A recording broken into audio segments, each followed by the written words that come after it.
Yo, what's good, everybody, and thank you for tuning in to another Tyler Perry Sistas review. If this is your first time coming to my channel, welcome.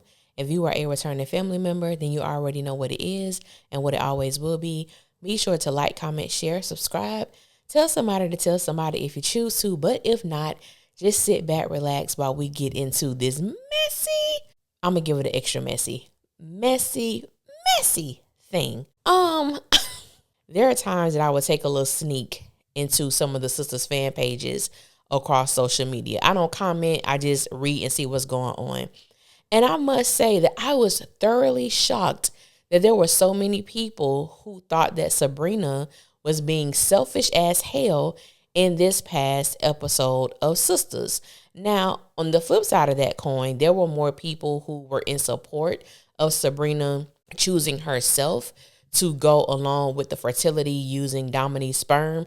But I was shocked to find so many women who found Sabrina's action selfish. So I was looking to try to see, how did they come up with this? What were their reasons for believing that Sabrina was selfish? And one of the comments that really struck a chord with me was a woman who commented that she felt Sabrina was selfish because Rich had finally gotten to the place that he wanted a family and he wanted to have a family with Sabrina. He did the necessary things to see if his sperm was going to be viable for her to use to fertilize her eggs. And then that's when we, all found out that Rich is a carrier of sickle cell. He does not have the disease. He's just a carrier of the trait. And I'm like, what the heck? Now, if you feel that way, no shade. Okay, if you feel that way, no shade. But I just had to take a moment and go back. And I need to present my case before I get into what I get to. So let's just take a look at some of the things that Rich has done. I was just wondering, have you stopped taking your birth control?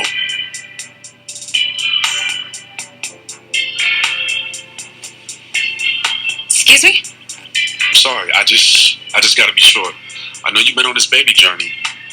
And I know it might slip your mind or something. I don't know. Hey, I didn't mean to offend you, okay? Well, yeah. I was just asking, baby. Mm-hmm. Don't talk to me, man. I'm over here talking to my woman, all right? Stay silent.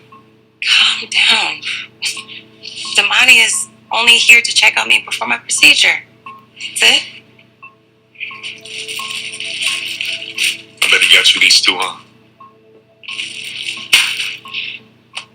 Okay. You're upset because he's being considerate when you aren't? Oh, I'm not being considerate now. Oh, because I don't want to give you my sperm. It does. Okay. Oh, what the hell is wrong with me? I'm over here about to lose a woman I love all because I don't want to budge on having kids. When both of y'all fools is telling me that it's worth it. Rich, what are you doing here? After that, Candy, please tell me I'm not too late. Sir, this is highly unorthodox. Look, I don't give a damn about no hospital protocols, all right? That's my woman and I love her. And if anybody is giving Sabrina Hollins their sperm, it's going to be me and not this clown. Now that we got that out the way, the last 3 scenes were from the same episode. And one of the things that always struck me with Rich is that his default is to always think the worst of Sabrina. His default is to always act in an aggressive manner towards Sabrina or whoever else may be in her presence, whether it be man or woman. I have just always found that to be such a toxic trait of his. And I've also felt that Sabrina does too much to reassure Rich, to confirm that her feelings for him are legit. She has to do too much work in this relationship, and I do not believe that it is reciprocated. Now, going back, I will say, there is something my mom always used to say when I was growing up, and that was, take your big hurt now. Meaning, if you know something ain't gonna work, baby girl, don't get too deep in it. Take your big hurt now so it don't get too far gone and you lose sight of yourself. And now you are fearful or afraid of getting hurt. So you stay in a situation simply because you don't want to feel that emotion. And I've always said that about Sabrina and Rich. I don't even feel like they should have gotten this far, but it's a show. So certain things just have to happen. When it comes to children, Sabrina was very intentional in how she relayed that message to Rich. She wanted children. She wanted a family. She felt that it was her purpose. Now, what I will say, the M word that Sabrina pushes is motherhood and not marriage. And I don't judge anybody's, perception of what they want their family structure to look like. I don't know if Sabrina wants to get married. I don't know if she's ever said that. Even going back to an episode with Calvin, Sabrina stated that she wanted to have kids, probably two. But she's never mentioned that I can remember that she wanted to get married. And even if she does, she doesn't push marriage the way that she pushes motherhood. Now, to Rich. We found out that Rich does not want children. Rich has never wanted children. He's never believed that children was a part of his purpose, nor did he grab children into his plan. We find out that Rich does not want to have children because he comes from a big family and he's claustrophobic. And he feels like children takes up space. I said, all right, I'm going to go with that, Rich. Now, what I will say, everyone doesn't want to have children, and that is perfectly fine. Everyone does not see that in their future, and I have no problem with that. But the moment that you connect with somebody who wants what you don't want and it takes up that much space in their life, you got to just be able to bow out gracefully before y'all get too deep in this relationship. And I know for me personally, I have a lot of great black men in my life, but I knew years ago I could never date them because we have very different opinions and views when it comes to our spirituality, when it comes to how a marriage should function, when it comes to all kind of things. So I know, you can only be my friend because there is no purpose in us connecting knowing we have very strong and different views about certain things. Now, in a relationship, I do believe there are compromises. There are certain things that you have to compromise on for the sake of your relationship. However, there are just certain things I am not compromising on, period. There are certain things I wouldn't even want the man that I'm interested in to compromise on, because if you do, I'm going to look at you differently. As the saying goes, stand for something, you'll fall for anything. And sometimes you have to let things go in order for you to stand firm on your belief system. So I applaud Sabrina for allowing Dominique's sperm to fertilize her eggs because she's standing on big business when it comes to motherhood. And then we're looking at this unstable creature. I ain't gonna call him the B word. I'm gonna say unstable creature. That's my new name for y'all. That's what my dude Sweet Pea said in Baby Boy. Y'all some unstable creatures. See, I ain't gonna say the B word. I'm gonna say unstable creatures. It's my new word for y'all. And we know what unstable creature mean. And so with Rich, it's the fact, and I didn't even include the scene where Rich told Sabrina that she was desperate for his sperm, nor did I include the scene where he was telling his homeboys how he felt Sabrina might be trying to trap him. But he has tried Sabrina several times and just always want to use the excuse, I'm sorry, I didn't mean to offend you. Yes, the hell you did. Yes, the hell you did. Which brings us to this past episode. We know the episode before that Rich showed his natural ass when he showed up to Sabrina's job unannounced and uninvited and saw her in an open space, door open with Dominique. He came and showed his behind, told Sabrina she was full of and he walked out. He was ignoring her phone calls. He was sending her to voicemail, just completely ignored this girl. Then you show up again to her job and invite her out to dinner and act like she should be on cloud nine that you showed up and invited her to get some food. Rich is such an asshole. I can't make a soft land on that. There is no other way for me to say that. Rich is an utter asshole. Then when they get to dinner, he's acting like he did nothing. I'm so glad you can make it. I knew Sabrina was fed up with the responses she was giving him. I already knew that. And so when Sabrina asked him, how would you feel if I did that to you?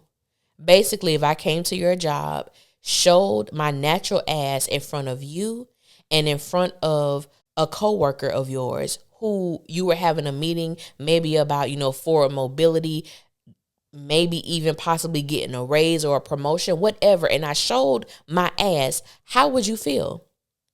Rich did what a lot of men do. I know there are men who listen to me. I'm not saying all men do this, but a lot of y'all do this and it pisses me off.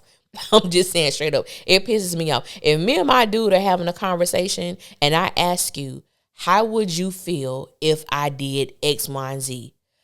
It's not a rhetorical question. It means I want you to answer it, because a lot of times what happens is when you're having a conversation with the man, it is so easy for them to exclude your feelings or not even to consider your feelings because they don't place themselves in your position. So when Sabrina asked Rich, how would you feel if I did that to you? He said, oh yeah, my bad. I was in my feelings. Nah, bruh. She said, how would you feel?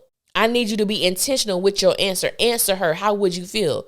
Now, it was so funny because I was talking to my mom about this, and she was like, well, he really did. He answered the question in his head, which is why he responded the way that he responded. And I said, I get where you're coming from. However, I need that answer to be verbal. I don't care what's going on in your damn head. I need you to verbalize, how would you feel? And you chose not to do so. And you going to give me, oh, my bad, I'm sorry. I don't want your, my bad, I'm sorry. Because Rich has done this several times, and I'm sorry is always his default response. The fact that Sabrina chose herself, and everything that Sabrina was saying to Rich, I agree with everything she said. When she asked him, what happens if you change your mind again? Am I supposed to place my purpose in your hands when you're unstable? No. So it's too late. I already did it. But before we got to that, he tells her it would break his heart if she had a child with another man, with Damani or any other man that's not him. I want us to have a baby, out of love, the old-fashioned way. Now you in a rush to impregnate her, even though Sabrina doesn't want to have a child right now. Rich, if we going to talk about somebody being selfish, Rich is the selfish person. You spent all this time, 4.5 months, of not wanting children, of being completely against it, making sure that you're wearing protection, even to the point of asking Sabrina, is she making sure she's taking her birth control because you don't want her to forget, as if she ain't been taking birth control way before she ever met your selfish ass. Oh, I'm not trying to offend you. Rich, I said, Sabrina, baby, kick this man to the curb. He ain't worth it. He is not worth it. I cannot stand when I see a woman like Sabrina, you know what I'm saying? She's smart, she's intelligent, she has a good job, she a little ditzy, but that's okay. She ain't the brightest crayon in the box, that's okay. She ain't the brightest bulb in the box either, and that's okay. I love her still. Even with all her little messy ways too, because she got them. It's just the simple fact that this man thinks he can get over on her, and I can't, and I hate that for her. And I just want her to leave this man alone. And last but certainly not least, Niglet, how you gonna invite me out to eat and get mad at what I say and leave me with the bill? I said, Sabrina, that was the last straw for me. You finna leave me with the bill and you invited me out to dinner? No, I'm sorry. But it was just really interesting, like I said, reading the comments and seeing how so many women believe Sabrina was selfish when she chose herself. And I recommend and encourage every woman, as long as you're not intentionally trying to destroy someone's life or do someone, foul, choose yourself every time. Choose yourself. We make compromises all the time for our children, for our spouses, for our jobs, for our partners, for our family, for our parents, a lot of times. And normally choosing us is normally at the bottom of the totem pole. Choose yourself. And if somebody don't like it, they'll get over it. And if they don't, who gives a damn? Choose you. It's the greatest thing you could ever do. And I remember the first time when I was in a situation, I ain't gonna go into detail, and I was in a situation, and it was the first time I chose myself. And the liberation that I got from that, choosing me above everything, above my fears, about what I thought, about what I was thinking other people were going to say. I didn't give a damn at that point. When I chose me, I made it my life's mission to continue to choose me each and every time, regardless of what it may look like. So I'm so glad Sabrina did that. Now, she probably going to piss us off in the next episode, and I'm cool with it because y'all already know how this go. But as of this past Wednesday night's episode, I think this probably, even though it was very subtle and calm and still, I was incredibly proud of Sabrina for making that big decision, because I know it wasn't an easy one to make, but baby girl still made it. But yeah, those are my thoughts on that. I want to thank you guys for listening. Until next time, I will holler at y'all later, and y'all be safe out there.